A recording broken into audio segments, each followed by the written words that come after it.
A soft glow from the phone screen lit up the dimly lit living room. My partner lay asleep on the couch, the remote loosely held in one hand, a dull reality show murmuring quietly on the television. I was on my way to bed, but as I passed by, my eyes caught sight of the phone sitting unlocked, face up, on the coffee table. Almost involuntarily, I glanced at the notifications. There it was, a new message from gym partner. It read, "Hey babe, amazing session today, can't wait for Friday." My stomach twisted painfully. We had been together for 10 years, married for 7. We had our share of ups and downs, but babe was always my special term for her, not some casual gym buddy. A sharp wave of cold dread crashed through me. My heart began to pound wildly against my ribs. With trembling fingers, I picked up the phone. It suddenly felt unbearably heavy, weighed down by silent truths. I opened the message thread and held my breath. The profile picture was of a man I didn't recognize, flexing his bicep confidently. The name at the top wasn't saved, just a number, and the texts, full of casual intimacy, a dangerous closeness. "You were incredible today. Seriously, I almost couldn't focus on the weights."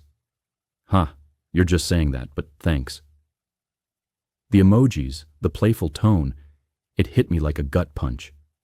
I scrolled up, desperate for any innocent explanation, a shared joke maybe, or a group chat gone sideways. But with every upward swipe, the knot in my gut tightened. Minutes ticking down until their next meeting. "Me too. It's been too long since we had that much fun." Fun? What kind of fun? This wasn't about weightlifting or protein shakes. The reality struck me like a blow. She was cheating. My vision blurred. Words on the screen swam before my eyes. I was drowning in betrayal. Years spent building a life, dreams shared, trust forged, all shattered like fragile glass. I wanted to scream, to shake her awake and demand the truth. But I stood frozen, rooted to the spot, the phone burning hot in my hand. My mind raced. When had this started? How long had she been lying? The late nights at the gym, the sudden enthusiasm for a new workout routine, the distant look she sometimes wore when I spoke to her. It all clicked into place, a horrifying puzzle of deception. Scrolling further, I searched for clues about when it began.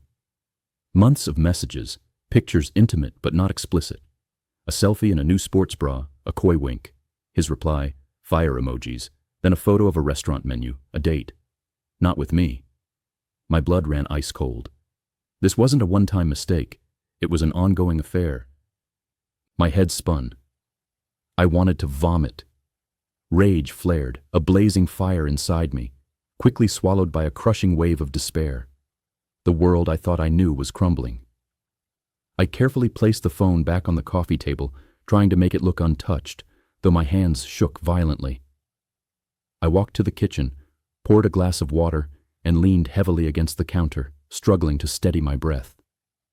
Each inhale was shallow, as if my lungs were failing. The silence of the apartment was deafening, echoing the tempest inside. I tried to sleep, but it was impossible. I lay awake, staring at the ceiling, replaying every suspicious glance, every unexplained absence. The night she came home late, faintly smelling of a cologne I didn't recognize, brushing it off as a friend from the gym who sprays too much. A small warning I had ignored. How foolish I'd been. Morning came in a blur. She awoke cheerful and oblivious, humming as she prepared coffee. I watched her, my chest clenched with resentment. How could she act so normal? How could she look me in the eye and pretend all was well? I felt like an actor trapped in a cruel play, performing while my heart shattered. At work, I was distracted, drowning in swirling thoughts and tormenting images of her with him. The phrase, counting down the minutes, gnawed at me. What did it mean for Friday? Another secret meeting? That evening, I knew I couldn't stay silent. I needed the truth. But how to confront her? What words could break this silent storm without tearing us apart? When she came home, I forced calm. We ate, exchanged empty words, a fragile charade. As she rose to clear the table, I took a deep breath. "Hey." My voice was strangely steady. About your phone. You left it unlocked last night. She froze, her casual air vanishing. Oh, did I? Her voice was unnaturally high. Yeah, I said quietly, eyeing her. I saw some messages. A long, suffocating silence fell. She turned slowly to face me, pale, eyes wide with a fear I'd never seen before. What messages? She whispered, barely audible. The ones to your gym partner, I said, each word tasting like ash. The ones where he calls you babe. The ones about counting down the minutes until Friday. Her face crumpled. She went ash white, her lower lip trembling. I can explain, she stammered, voice cracking. Can you? My voice rose despite myself. Can you explain months of this? Can you explain the lies? The distance? Her tears spilled over, streaming down cheeks, unrelenting. It's not what you think, she gasped. Then what is it? I demanded. Because right now it sure looks like you're cheating on me. What else am I supposed to think? She sank into a chair, burying her face in her hands and sobbing. The sound tore at me. One part of me wanted to comfort her. The other felt nothing but stone-cold resolve. He's not just a gym partner, she finally choked out. He's my brother. I stared, stunned. Your brother? Yes, she said, voice trembling. My half-brother from my dad's first marriage. He left before I was born. Mom kept it a secret my whole life. I only found out a few months ago through old letters. My mind reeled. This was not the twist I expected. A half-brother? My disbelief was palpable. And he calls you babe and sends fire emojis? She shook her head, tears flowing freely. It's our private joke. He kept calling me sis, and I hated it. So he started calling me babe instead, to tease me. It's what Dad used to call his first wife, my half-brother's mom. A weird, twisted family joke. And the counting down the minutes for Friday? I asked, a fragile hope flickering inside me.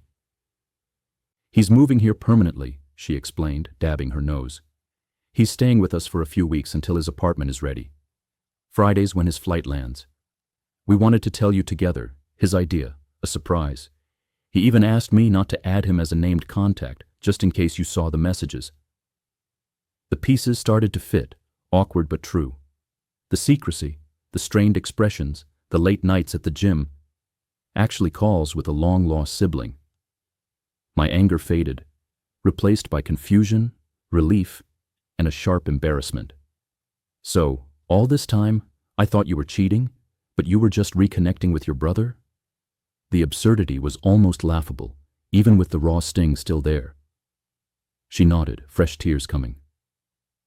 I wanted to tell you I really did, but he insisted on the surprise. He wanted to see your reaction. And then I got scared. Scared you'd be angry at the secret. Scared you'd think I was crazy. I shook my head, processing this incredible turn of events.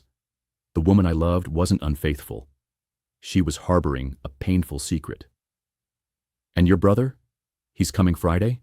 I asked, voice shaky. Yes, she sniffled. And he's going to be so disappointed the surprise is ruined. I pulled her into a hug. She clung to me, sobbing on my shoulder. The anger was gone, leaving behind a tangled mix of relief, hurt, and a fragile new connection.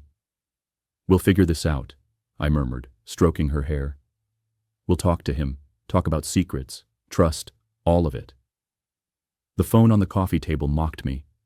Those messages had plunged me into pain, yet they held a truth stranger than fiction. A gym partner, a brother, and a decade's trust almost shattered by a secret and an unlocked phone. The future was uncertain, filled with tough conversations and healing. But for now, the suffocating dread was gone. My wife wasn't a cheat. She was just complicated. And I was just a husband who looked where I shouldn't have, and found a truth far more tangled than lies.